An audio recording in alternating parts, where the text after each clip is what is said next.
السلام علیکم ناظرین، آپ کو اپنے چینل میں خوش آمدید کہتے ہیں۔ آج آپ سے بات کریں گے ایک ٹی وی پر آنے والے خوبصورت جوڑے کی، جو ہیں عریض احمد اور ہبہ بخاری۔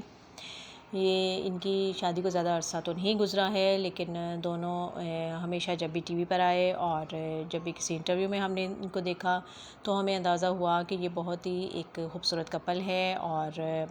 بہت اچھے دوستانہ انداز میں دونوں زندگی گزار رہے ہیں اور ایک دوسرے کی عزت بھی کرتے ہیں، محبت بھی کرتے ہیں ایک دوسرے کو تنقید کا نشانہ بھی بناتے ہیں، لیکن یہ کہ ایک تہذیب کے دائرے میں رہ کے اور بہت اچھے انداز میں دونوں جو ہیں وہ ناظرین کے سامنے آتے ہیں، اور ہماری دعائیں ان کے ساتھ ہیں کہ وہ اسی طرح ہمیشہ خوش و خرم رہیں اور اپنی زندگی میں اور اپنے کیریئر میں بہت آگے جائیں۔ ہبہ بخاری آج کل کافی ڈراموں میں نظر آ رہی ہیں اور ان کی اداکاری کو بہت پسند کیا جا رہا ہے، اور بہت سے اچھے اور کامیاب ڈرامے ان کی ہٹ لسٹ پر ہیں۔ اور اس طرح عریض احمد کو بھی ہم نے کافی ڈراموں میں دیکھا ہے، اور ان کا خوبصورت لک جو ہے ایک صحیح ہیرو والا لک ہے، اور اپنی اچھی شرارتی اور سیریس اور چلبلا کے انداز، ہر طرح سے وہ جو بھی اداکاری کرتے ہیں وہ بہت اچھے اس میں سوٹ کرتا ہے ان کو وہ کریکٹر، اور وہ بہت اچھے نظر آتے ہیں۔ ان کے انٹرویوز میں بڑے مزے کی باتیں دونوں جو ہیں وہ ایک دوسرے کے بارے میں بتاتے ہیں، جس میں انہوں نے ایک دفعہ ذکر کیا اپنی شادی کے حوالے سے کہ ہبہ بخاری کہتی ہیں کہ ہم دونوں نے سوچا تھا کہ ہم بہت سادگی کے ساتھ شادی کریں گے، اور ہم نے اپنی بارات اور ولیمے کا جو تھا فنکشن بھی کمبائن کر لیا تھا کہ ہم ایک ہی فنکشن میں کریں گے، دونوں رسومات ہو جائیں گی اور زیادہ ہم خرچہ نہیں کریں گے۔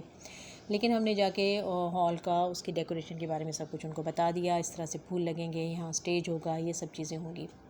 دوسرے دن کہتی ہے جب ہم تیار ہو کر وہاں پہنچے ہال میں تو وہاں پر صرف مہمانوں کی بیٹھنے کا ارینج ہوا تھا، اور نہ تو وہ پھولوں کی وہ سیٹنگ تھی اور نہ ہی کہیں اسٹیج نظر آ رہا تھا۔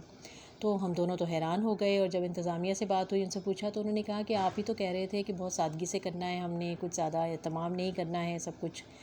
تو ہبہ کہتی ہے کہ میں سٹپٹا گئی کہ ارے بھائی اسٹیج تو بنانا تھا، دولہا دلہن کہاں بیٹھیں گے، پتہ تو چلے کہ دولہا دلہن ہے۔ بہرحال کہتی ہے میں اس طرح سے بہت زیادہ بھاری بھرکم تو میں نے لباس نہیں زیب تن کیا تھا، لیکن ہم دونوں کو اسی طرح مہمانوں کی طرح جیسے کہ مہمان آئے ہوتے ہیں اور وہ جیسے ان کو کرسیاں اور وہ سب ان کا ارینجمنٹ ہوتا ہے، اسی طرح وہ کہتی ہے ہمیں بھی ان کے ساتھ، اور بہت ہی جو کہ ہم چاہتے بھی تھے سادگی، لیکن یہ کہ اتنی سادگی بھی نہیں چاہتے تھے کہ بالکل ہی وہ اسٹیج بھی نہ بنے، اور بڑا مزے لے کے اور انجوائے کر کے انہوں نے یہ اپنا واقعہ سنایا کہ اس طرح سے ہمیں پھر ویسے ہی عام کرسیوں پر بیٹھ کر ہمیں دولہا دلہن کی طرح ہمیں وہ پروگرام تو تھا ہمارا سارا شادی اور ولیمے کا وہ ہوا،